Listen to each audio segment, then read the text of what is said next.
Hey, how's it going, YouTube?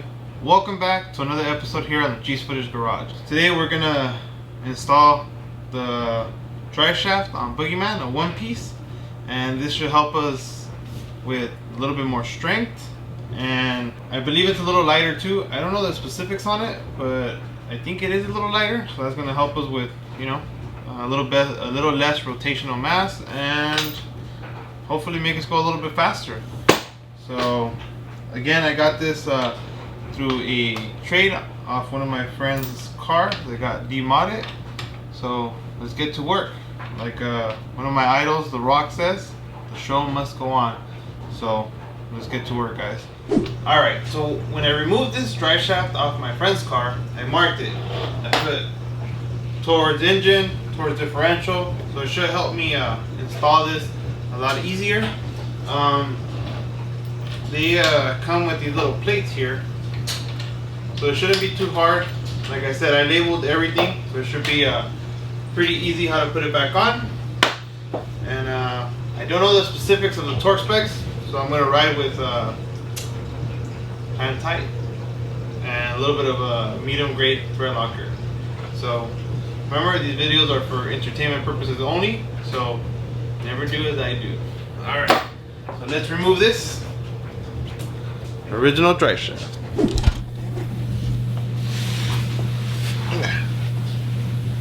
Alright, the struggle is real. Let's see.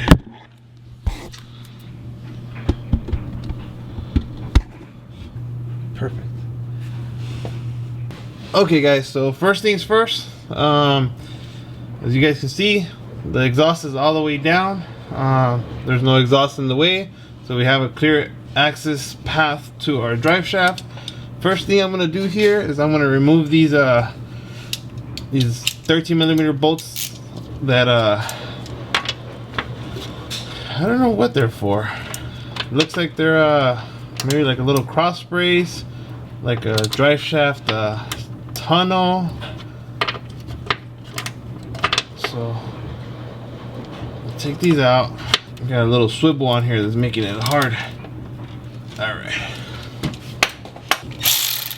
Alright, let's take this off.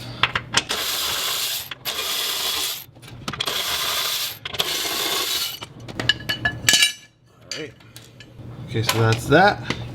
We're gonna go ahead and leave this this shield on here. I don't think I need to take it off.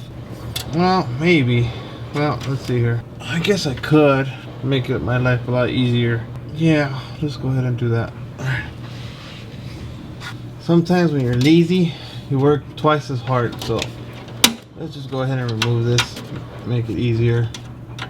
Looks like this shield's held by 10mm bolts.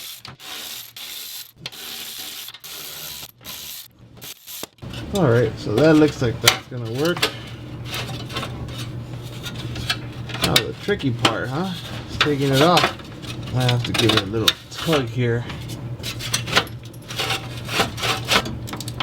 See here. Definitely not gonna go out without a fight. And we just lost light. We just lost the light. Oh shucks.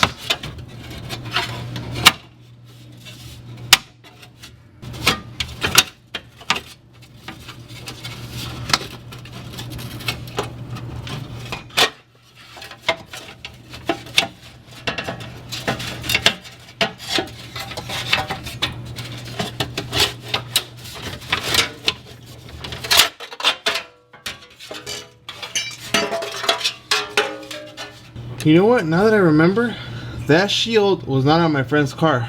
Somebody, whoever put that drive shaft on, never put that cover back on. Isn't that something? Okay, so now we have a nice clear path to our drive shaft bolts. Should make this a lot easier. It's held by two 18s. To make it a little bit easier, I can grab an impact with a swivel and an extension. Alright, let's see. And of course, it's always fun to work on your back. Poor man's problems. You see, I don't have a lift, so all right, that's one. I'm gonna leave the bolt on there because I'm gonna rotate it.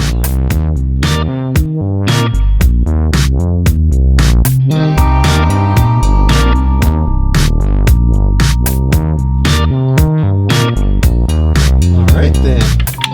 So now we go to the back. Well, now we gotta remove these 3 bolts here that hold the drive shaft to the differential, and then lastly these 2, and we should be able to pull this drive shaft off.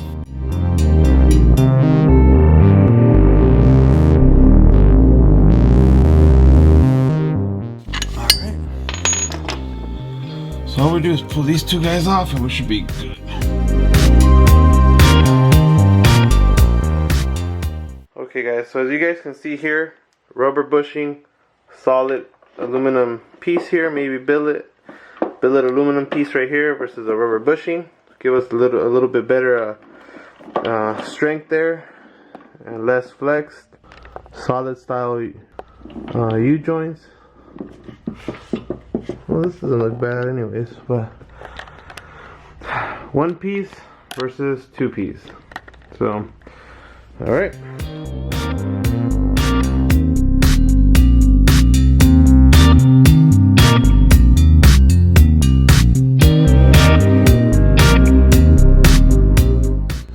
This piece right here bolts onto the transmission, and then this guy bolts onto here, so should be pretty simple.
So as you guys can see, I had to cut some of the pipe off the MPP. It was the side that was flared out, so I had to cut these 2 chunks off. I'll show you guys where. So back here, that's the MPP right there. Back here where the MPP meets, I had to chop it a little bit because it was all flared out to fit our other exhaust system.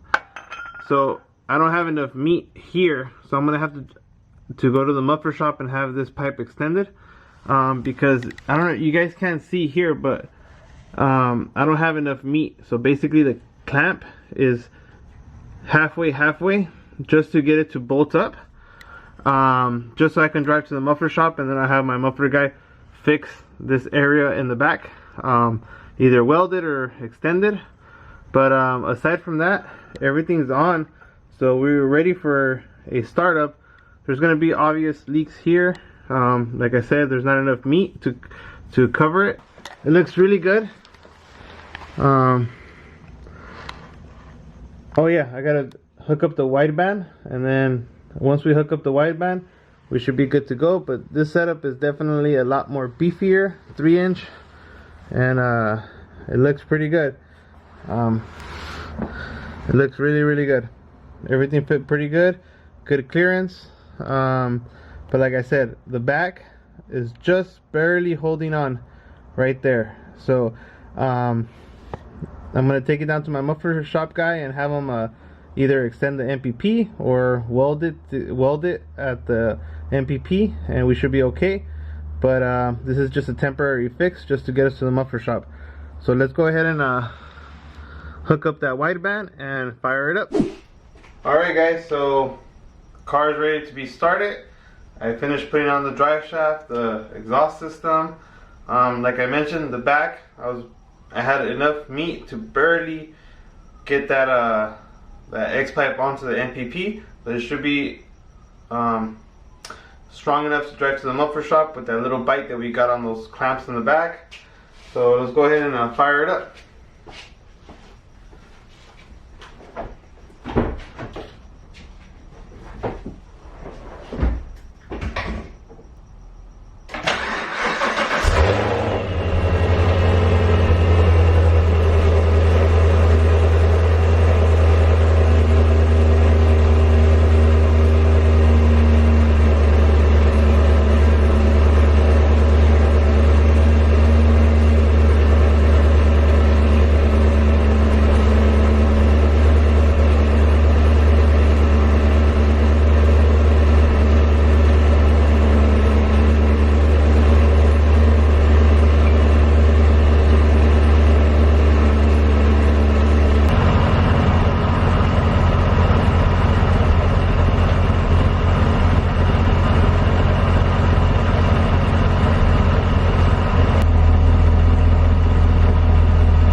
Alright guys, so the car started up just fine. Header tick is a little bit more noticeable with the Stainless Works long tube headers versus my shorty hooker headers.